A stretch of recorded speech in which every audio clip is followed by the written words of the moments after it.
So I guess welcome everyone to this our first or second talk of the year. Second, I think we had second. We had one previous. Second topics of modern data science presentation for the year. We've got Dr. Aiden Price, who has a lot of letters after his name. I know three of them. He can explain the rest, which I think is a lot of what this presentation is going to be around. So without any more ado, Aiden, please feel free to take it away.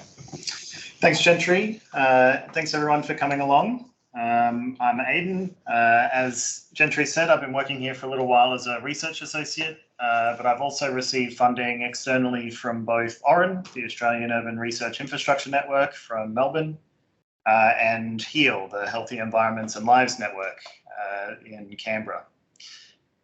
All of these, I guess, roles, including QUTs, have been mainly centered around environment, but I'll go through the kind of bigger picture, which is data and data access in general.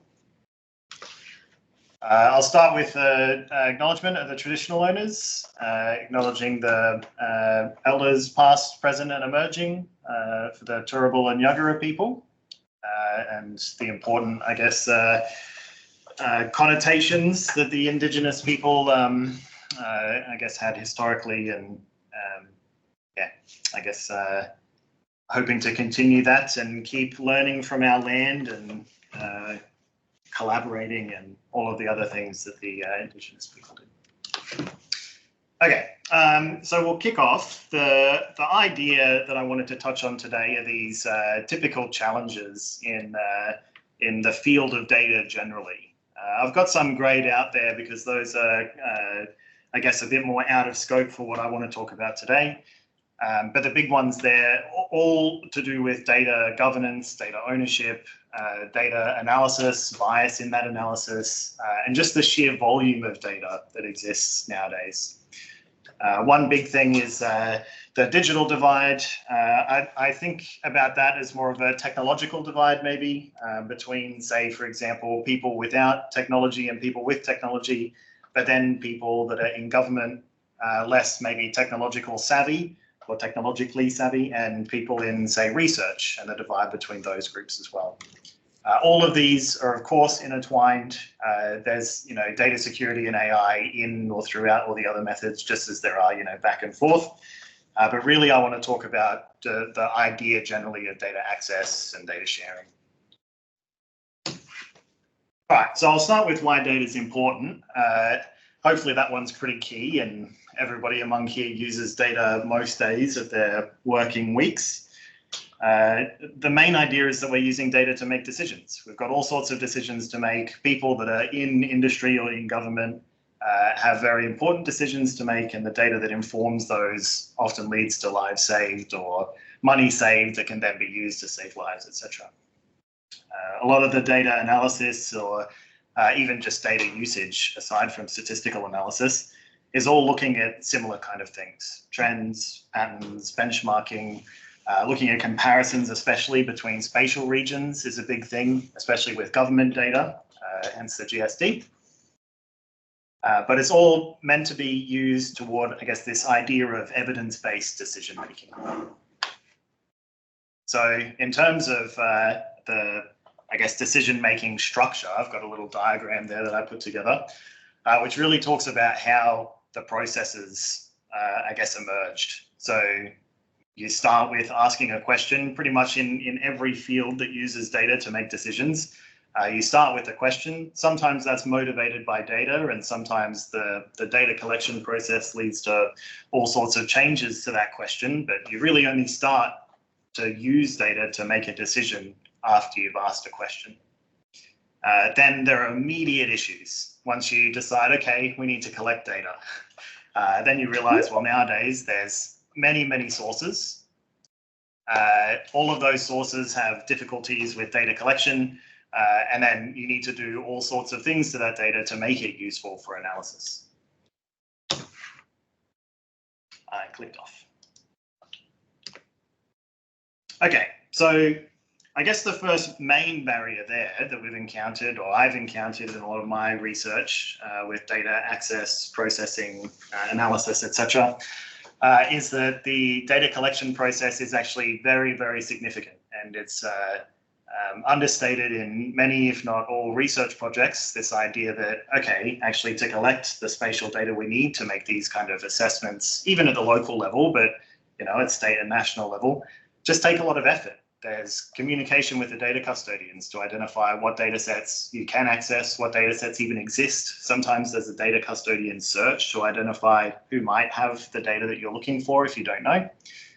There's all sorts of agreements, ethics, all the applications that you need to write and agree, legal teams discussing all sorts of processes there that are just paperwork based and stop you from progressing to further stages of data access and processing. And then there's the kind of technical nitty gritty from the data side. So maybe the data is stored in different formats. Maybe you've got different resolutions of data, say gridded climate data that I've got in the top right, versus spatially aggregated data to some ASGS resolution that I've got in the bottom right. All of these things need to be resolved or considered when you're collecting, the massive set of data that's often needed, or the vision for a data analysis when you first start a project. And all of these things tend to be bigger than people imagine, even on subsequent projects. So you might start a project and say, wow, that data collection processing step took me 6 months. I'll have to factor that in next time. And then all of a sudden it's forgotten because you've got the data, you're doing the analysis. The fun part happens when you're, making recommendations and acting on that data. And when you go to do the next data collection process, you realize all over again just how much of a pain it can be. We can't skip that though, because as we know, as we've identified over time, people who rely on old data are oftentimes making impractical decisions or making inoptimal decisions. They're relying on, say, suboptimal. Thanks. They're relying on sometimes paper reports, research articles that are print, of course, and not updating with current data. They're relying on data from overseas. I've heard conversations and even the responsible AI stuff from previous weeks where they say there's this great research happening internationally, but that research there's no equivalent in Australia. And so they're trying to take on trends or use information that's come from somewhere else to try and make a decision here. Sometimes it's even worse. Sometimes it's small quotes from reports that don't accurately reflect data or analyses. Sometimes it's anecdotes, this like word of mouth when people need to make a decision and don't have the resources to do the appropriate research or data collection. And so there's a clear need. And the clear need that we've identified through multiple projects is, well, if there's an analysis team that goes through and does all of this processing, preparation, data collection, communication with data custodians, then surely that will resolve this big step for a lot of groups. The trick then is the application or the face of that. For example, you can't just collect all the data and put it in one place because then it's wildly overwhelming. So you've got to take it into bite-sized pieces, and that's where stakeholder engagement is super important. So that point is made all over again here. There's a bunch of bespoke software for doing this kind of thing, like ClickView or Power BI, or platforms made in R/Shiny that are done oftentimes as internal operations, never to be shared public, and in a lot of instances made for one specific purpose that often gets moved around or shuffled and then isn't relevant anymore. And again, that's a lot of repeated work that will then just be desked or not updated or become unusable. There are data platforms, of course, and some of those have visualization aspects. So I've got here PrEP data, the Manhattan Population Viewer, and the Australian Cancer Atlas as examples of data platforms. But again, it's not necessarily just putting data in one place and slapping the visualization on it. It's how that's done and in what framework that's done. And some of these applications that I'm listing and tools that I'm listing are used internally and are used to great effect. We're talking about for public government use where resources are very finite. So the first one that I want to talk about is Ausen Health. This is a platform that we've put together starting in 2019. The whole idea behind Ausen Health is, again, that equivalence. So There's international work on climate data, climate risks, spatial analyses, or vulnerability indices for climate, say in the UK and the US especially. There's good work, and even in the Netherlands. But there is no national platform for environmental health in Australia. So we, lay the groundwork for the need for that. Environment's getting pretty crazy. We're in uncharted territory with respect to climate change. There's not a lot of good news coming out climate-wise, and as a result of that, people need up-to-date, practical information that they can act on now, rather than the 6 months that it's going to take them to do the data collection and processing. In a similar way, we've got the same thing, but for air quality.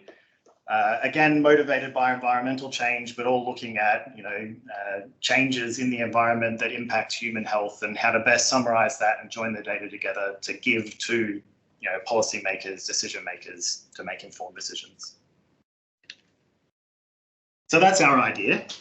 There's a few different research organizations there. The key one is Frontier SI.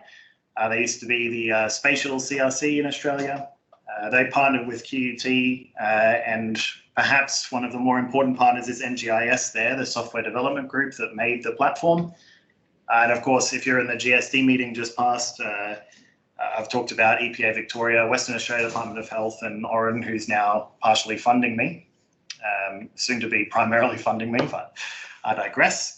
The whole idea of this platform is to make that data infrastructure, solve the data collection process, solve the processing and alignment, make sure if people want to access data and they're external and it's got an environmental health kind of tone to it, that they can do that for a wide variety of data assets with as little effort as possible on reshaping, restructuring any of that data. And of course, then, like I said before, it's not just about visualizing and putting all the data together. It's about doing stuff to that data to make insights apparent, right? To draw things from the data that people can take away instantly, as well as being a data infrastructure kind of resource. So this got to pilot phase, and we've got funding applications to extend that, but I'll just talk a little bit about some of the processes in it. First is the partners. So I just showed you the key funders and the steering committee. But there's also a wide range of people who've come to support this project as it's grown. All people that you can probably identify at a glance who could make great use of this, preset data collection and data processing activity. So we've got the whole pathway, development of methods and analyses, road mapping for future. But the one that I want to draw your attention to for now is the data audit activity. So the whole idea here isn't just to collect the data, put it into a platform, people come and use the platform, and then that's great. It extends beyond that, aligning with the FAIR principles to try and make sure that data can be reused by people, reused in its process state or its raw state, and trying to gain insights from that data. So we compiled a full report that's public on the Frontier SI project website. But the main thing there is noting the key data custodians that are behind all of that data, presenting that data and even data we didn't use, but data we identified, and then sharing information about that data publicly. So creating our own metadata repository that we can share with people and that we have since shared with people. At the moment, it's becoming a part of the HEAL data inventory, which is the Healthy Environments and Lives Network that also is partially funding me. This is a national network of environmental and health researchers. So the aim here is that more people will gain exposure to these data sets, the metadata, and hence the Oz and Health data set of processed and cleaned and aligned data. I've got a brief use case here. There's a heat risk assessment demonstrator that's a part of the platform. So we're only in the pilot phase at the moment, so this isn't actually public, and the funding that we've applied for aims to make this public. The idea here, though, is that you can select all of the 180 or so different environmental health parameters, visualize those, put them in a table, have a look at how they compare spatially, look at individual regions, look at time differences. We've got data from 2000 to 2020 in there at the moment. And because it's not public, we went to the effort to make a separate public Shiny application. I've got a link there, but you're welcome to email Gentry or myself, and we can supply you with the slides or the link or whatever you might need in future. But the whole idea is to get a taste, to see, okay, here's what the Auslan Health Project is, here's the data that it has in it, here's the time steps that we've got in it and the resolutions, and here are some of the capabilities. So I've got a tool, for example, that shows comparisons of all of the individual data items between regions. We've got vulnerability indices, which I'll come back to in a little bit, but this kind of like insight extractions from raw data that can be used to understand at a glance which regions are more vulnerable than others. And so all of that is made available to kind of push that idea of, okay, here's, what you can do now that you've got these 180 or so different environmental health parameters. Take that away, you can download it as is from the website, and go forth, I suppose, and use the data for your own internal analysis as well. Another case study is a CWA. This is the Australian Child and Youth Wellbeing Atlas. This project is more recent, wrapped up, I guess technically you'd say the end of last year, but the work is still ongoing in terms of data access, cleaning and sharing. The idea of this platform is much the same. It's just got a different lens on it. So this is all to do with accelerating access and view, I suppose, of the data available in child health development. One of the really cool things about this platform is that it's got a very unique lens, and that's for development of children. When we talk about, say, environmental health or some of the other work that I've done, and I'll show you other bits related to, say, floods, this work isn't really a key note of interest for policymakers, for government, because children don't vote. And that was something that was hit on quite hard in the launch of a CWA that was at the Parliament House in Canberra. So the whole idea of the platform is to try and hold governments accountable for the amount of data that's released for child health, so that improved studies can be done to, I guess, shine a light on areas that are behind, I suppose. So a similar, large network here, all stakeholders looking to better understand child health development across Australia. And again, that national scope, trying to identify data available at different states, how that can unify at the national level, or at least across multiple states where jurisdiction preferences might differ. Different data is collected and at different resolutions. So again, big effort with data custodians, data alignment, data processing. And in this case, it is just a data platform. But one really cool thing that it does is allows a comparison of data sets. So we've included data sets of all sorts of different resolutions and at different time periods for different age groups for child health development. And one key thing here that you'll realize is that we're showing, I think this is SA2 data for number of births, for example, in Australia. And yet, if we pivot to something, I guess, a bit more critical, like child victims of domestic violence, then we see that there is no data available across Australia. It's only available in New South Wales, and I think it's only available at SA4. So by publicly displaying data like this and enabling that data for download, you can show just how bad some of the child health development data is. And of course, that encourages, right? You show that to people in, say, Western Australia government and say, hey, why is there only data available in New South Wales and not here? And this is something that data platforms don't often do. They would rather just say, here's the data available, and not really highlight this idea of lack of data availability. So that's another way that we're able to, I guess, pseudo-innovate even in a data platform, is by visually showing, yeah, actually this data doesn't exist everywhere. And in some instances, the resolution is just at state level. And of course, I should note that this platform is publicly available. If you just search ACYWA, the ACYWA acronym, you'll find the public website that's attached to this. This was led by University of Western Australia. And of course, we've got a public Shiny application for this one as well. There were some difficulties in platform development, which means that data wasn't available in the actual platform. So we made this kind of a joint public interface so that people could download the data for whatever region they like and whatever specifications, gender, resolution, etc. Okay, just check how I'm doing for time. You're good on time. Pretty good. Cool. Yeah, I keep on wanting to interject, but. Oh, you can if you like. No, I was just going to say that Shiny site you did well. Number one, everybody at CDS should be aware that we do have a host for Shiny apps. This Shiny app, I was really, really amazing. There's a huge amount of data up there. And it's Aiden's, if you ever went to a Shiny website or Shiny site or anything like that, Aiden would be a good resource to talk to because he has done some just fantastic looking stuff. And like I said, this is a huge amount of data that's up there, as Aiden can attest to.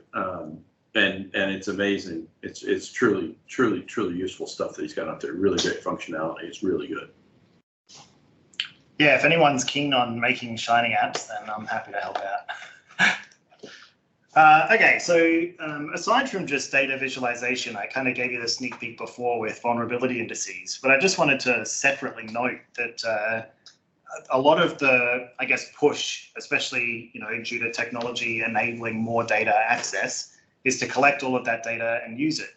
But the flip side of collecting all of that data is that it becomes harder to understand and more overwhelming too, which means that if we put together, say, a platform like Oz Health and just make it available and that's it, people come across it and use it as they please, it's very likely that they'll hit a drop down or look at a specific aspect of the platform and go like, oh boy, I have no idea how to get what I want from this platform. There's too much data, there's too much going on. And that's something that's faced by a lot of the stakeholders that we've gone through in our workshops, asking them what their challenges are when it comes to actually using data for decision making, is that they get kind of lost in the wrong data or adjacent data to what they're looking for.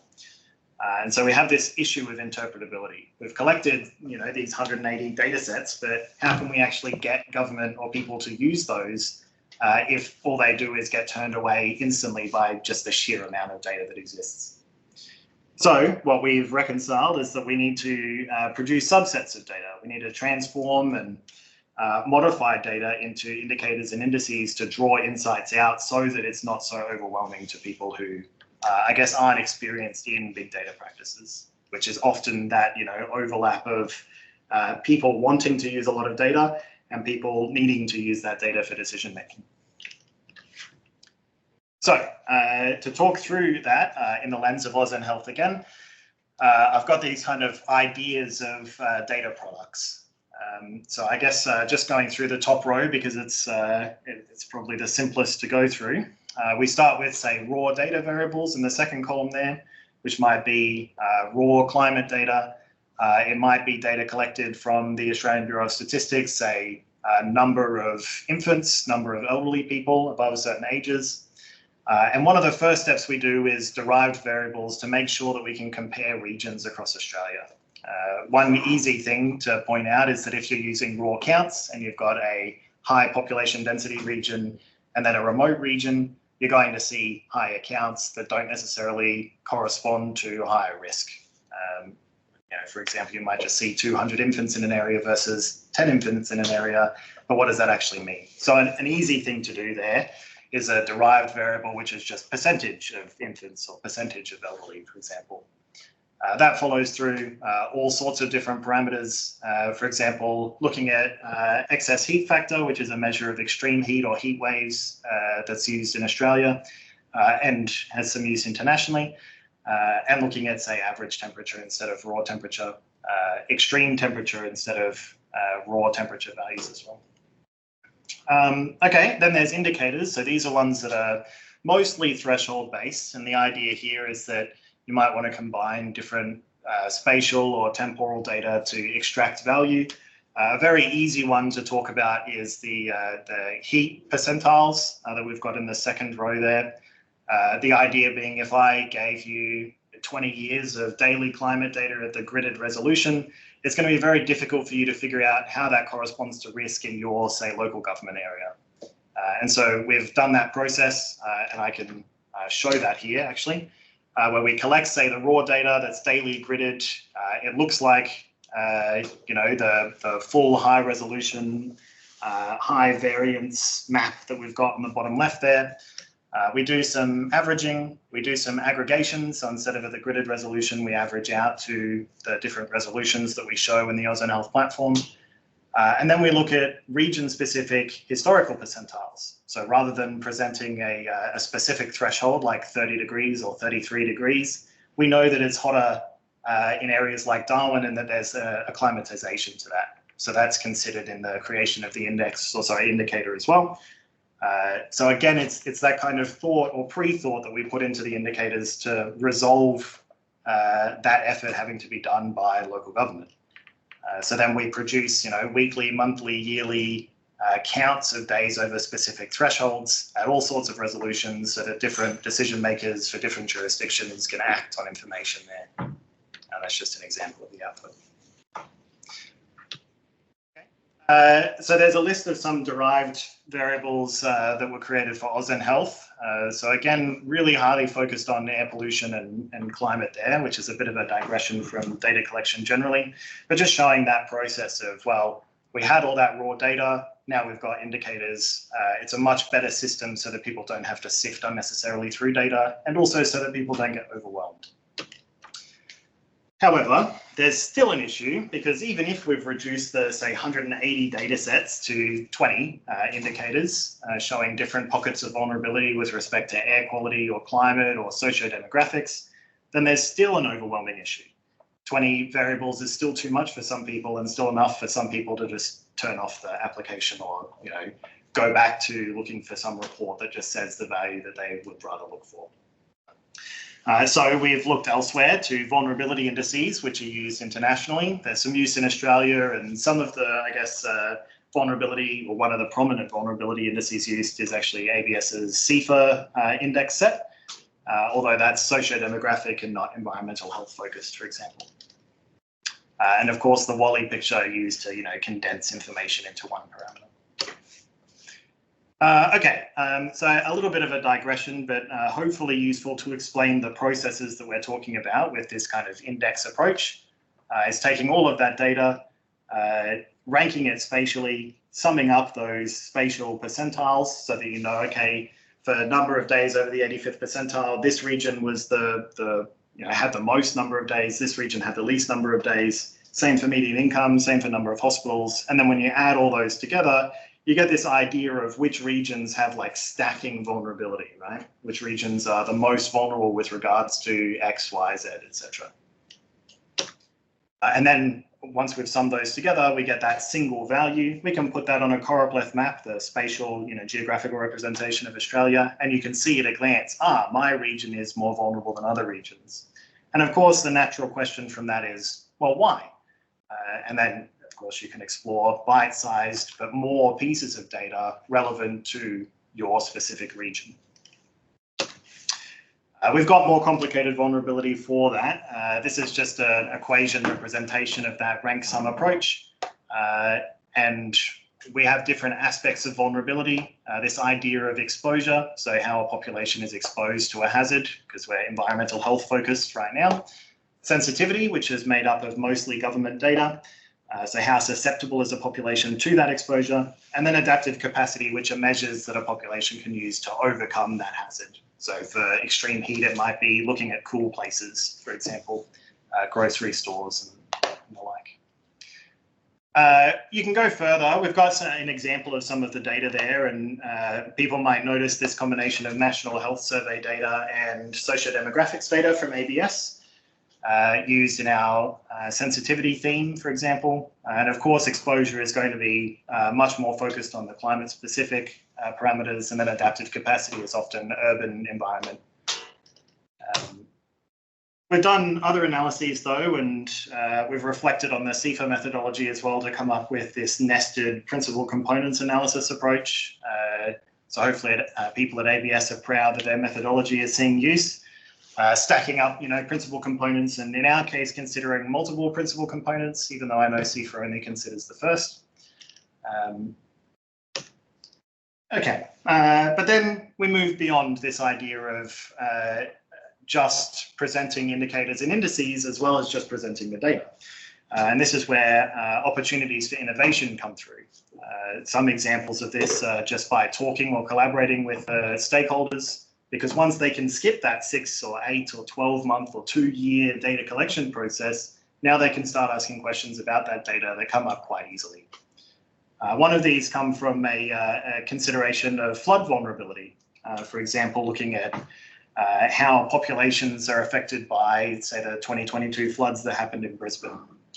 And we considered the same 3 kind of facets, right? Exposure, sensitivity, adaptive capacity. But this time, when you're looking at adaptive capacity, rather than looking at going to a cool place to escape the heat, we're looking at having access to food or having access to educational facilities. What are things that help keep a population kind of on track and going? And we realized that this aspect of vulnerability is actually impacted by the exposure itself. And so we needed to have some kind of modification to our methods to enable this facet to be explored a bit further. Because we've already got the data collected and processed and could show that to people and better understand that process, we could move on to this idea of new capability or new capacity in a platform or a method. So that led to this side project all about collecting service location data, which was another hassle in itself, but I won't go into too much detail. Looking at where locations are. I understand that the ABS has this, I think in the Australian Business Register or something along those lines, but try as we might, we couldn't get access to it. But this was our best attempt, is to try and recreate that data set and make it publicly available. So again, collecting the data, collecting the metadata, making sure all of that is linked and shared along the way, and then creating maps. So for each service, for I think the 12 services we had back there, I think we've got a few more now. This shows a heat map of different per household access to services. I think this is childcare, but I forget which one. And then putting that into an application to show here's your travel time to a service. And the special thing about that capability is that we've then extended that to say, okay, on the left, here's your standard access to service, but what happens when there's a flood? How does this service access change, and what can we say about different areas in this case, Queensland, in terms of their flood vulnerability when there's a flood impact of a certain height or a certain severity. Further to that, we thought, okay, how can we plan for future flood events? There are all sorts of, I guess, flood prediction tools available now because of all of this recent flood activity. But there's no real measure of how badly impacted a region is going to be by a certain event. And so I've been working on a separate project to say, okay, what if we could just turn on or off any road and reassess that distance?